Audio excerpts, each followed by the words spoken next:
আবাসের টাকা ঢুকতে ইমারতি পণ্যের দাম আকাশ ছোঁয়া, বাড়ছে ক্ষোভ। উপভোক্তাদের অ্যাকাউন্টে আবাসের টাকা ঢুকতে শুরু করেছে।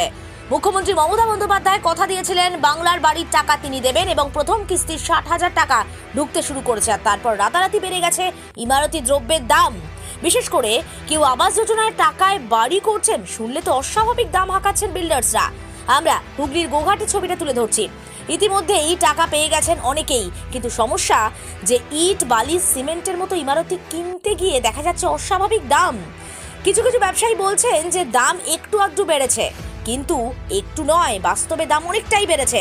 প্রত্যেকেই চাইছেন যাতে প্রশাসন সমস্ত বিল্ডার্সদের ডেকে ইট, বালি, সিমেন্টের ন্যায্য মূল্য বেঁধে দেন, না হলে কিন্তু বাড়ি তৈরি করা হবেই না। এখন দেখার বিষয়, রাজ্য সরকার গরিব মানুষের মাথায় পাকা ছাদ দিতে এত টাকা খরচ করছে, কিন্তু ইমারতি দ্রব্যের দাম বেড়ে যাচ্ছে। সে ব্যাপারে প্রশাসন কি হস্তক্ষেপ করবে? শেষ খবর পাওয়া অনুযায়ী ইতিমধ্যেই এই বিষয়ে জেলা শাসকদের পদক্ষেপ করার নির্দেশ দিয়েছেন মুখ্য সচিব মনোজ পন্থ।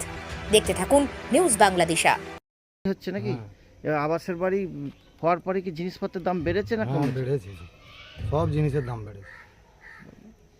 সব জিনিসের দাম বেড়েছে, রড, সিমেন্ট, ইট, পাথর, বালি, সব জিনিসের দাম বেড়েছে।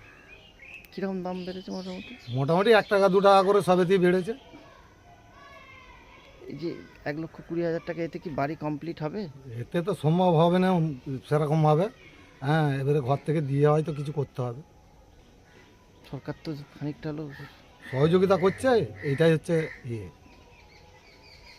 আপনার নাম? জয়দেব মালাকার। ভাড়া করে সেখানে থাকবো। এই টাকাই তো হবে না, এবার তো কি করে, এখন যাই করে যেমন হবে তেমন করতে হবে।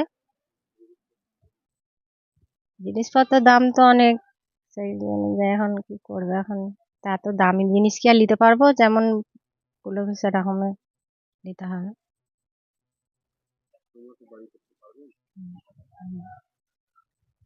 এই হবে, যাতে দূর উঠবে, উঠলে 8-10টা দিয়ে ছেড়ে দেবো, আর কি করবো।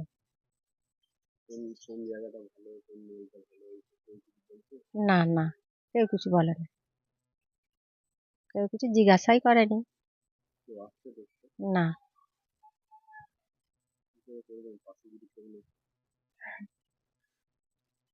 কি করে করবো সেইটাই তো চিন্তা হচ্ছে এখন। যাই করে, হ্যাঁ, এই একটা বলছে একটা ঘর বার করবো আর ছোট দেখে একটা রান্নাঘরের মতন করবো। সেইটাই তো হচ্ছে, কি করবো এখন, দেখি সে কি করে। রেখা ধারা। আচ্ছা, কি করবো, বাড়ি করতে হবে, বাড়ি তো করতে হবে। যাই হোক, এক এক কুঁড়ি হোক আর যাই হোক করে তো থাকতে হবে। সিমেন্ট, বালি, ইট, এইসব। হ্যাঁ, দাম তো সব প্রচুর বলছে। আর কি হবে এখন জানি না, অত যা হবে, যেটা হবে সেটাই করতে হবে। দাম তো সব অনেক কি বলছে, ইট, বালি, হচ্ছে ইটের দাম তো প্রচুর বলছে, বালির থেকে আবার ইটের দাম বলছে প্রচুর। সিমেন্টের অতটা বলতে পারছি নি, বা ইটের দাম তো প্রচুর বললো শুনলো, গেছিলাম একটা দোকানে, সেই নিয়ে তো চিন্তায় বসে এখন, কি করে হবে তার ঠিক নাই। ওই এক কুঁড়িও তো হবে, উদ্ধার তো করতে হবে যা হোক করে, পাচ্ছি নি, ছেলেরা ছোট। হ্যাঁ হ্যাঁ, কি করে হবে, একটু ভয় ভয় আছি। এবার দুটো ছেলে একটু ভালো করে করতে পারলেও হতে তো হবে নি, তাহলে আর কি করে কি হবে বলো। দাম মনে হচ্ছে বেড়েছে।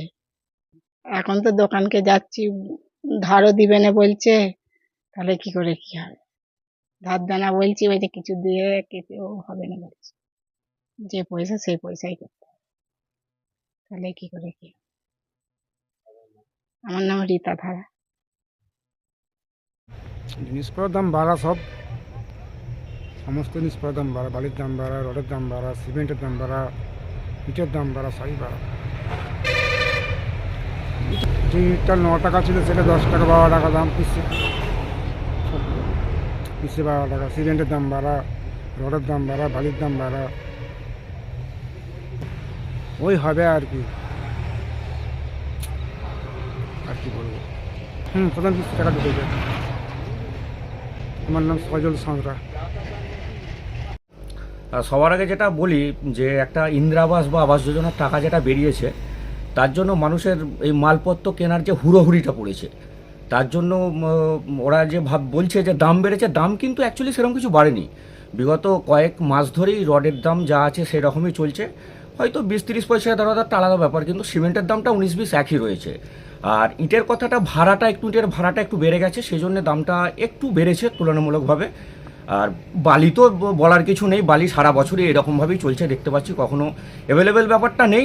বালি সবসময় যেমন একটা ক্রাইসিস রয়েছে এরকম একটা দেখতে পাচ্ছি, কী কারণে কিন্তু এটা বলতে পারছি না। তবে মোটামুটি ওভারঅল যেটা দেখতে পাচ্ছি টোটাল এমন কিছু দাম বাড়েনি যে বিরাট কিছু অসুবিধা হচ্ছে তা কিন্তু নয়। এবার কেউ যদি সেই জিনিসটা নিয়ে কীভাবে কি মন্তব্য করতে চাইছে জানি না, মোটামুটি আমরা যেটা দেখতে পাচ্ছি 19-20 দাম ঠিকই রয়েছে। তবে মার্কেটের চাহিদার জন্য যে কোনো মালের একটু ক্রাইসিস রয়েছে, টাফ সিচুয়েশন একটা চলছে, বা সেইটুকুনি। একদমই নয়, এই টাকায় বাড়ি করা কিন্তু একদমই সম্ভব নয়। এটা সরকার এবং সরকারি আধিকারিকদের এটা নিয়ে একটু চিন্তাভাবনা করা উচিত, কারণ এটা গরিব মানুষদেরকে আমার মনে হচ্ছে যে আরও একটু বিপদেই ফেলে দেওয়া হচ্ছে। কারণ 1 লাখ সামান্য 20,000, 1,20,000 কিছু হয় না আজকালকার দিনে। ওটা সরকারের ঊর্ধ্বতন কর্তৃপক্ষ যারা আছে তারা একটু চিন্তাভাবনা করলে মনে হচ্ছে জিনিসটা একটু ভালো হয়। মনোজ মণ্ডল হার্ডওয়ার্স, কাঁটালি জোড়া পেট্রোল পাম্প। হ্যাঁ, আমি ব্যবসাদার। আরামবাগ মতিলাল টেলিশপ ও স্যামসাং সার্ভিস সেন্টার, অনলাইন বা যে কোনো দোকানের থেকে সস্তা।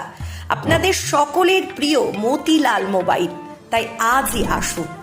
পুরানো মোবাইল সারানোর চেয়ে বেশি দামে এক্সচেঞ্জ, 0% ইন্টারেস্টে, 0 ডাউন পেমেন্ট, 0 কস্টে মোবাইল ফাইন্যান্সের সুবিধা।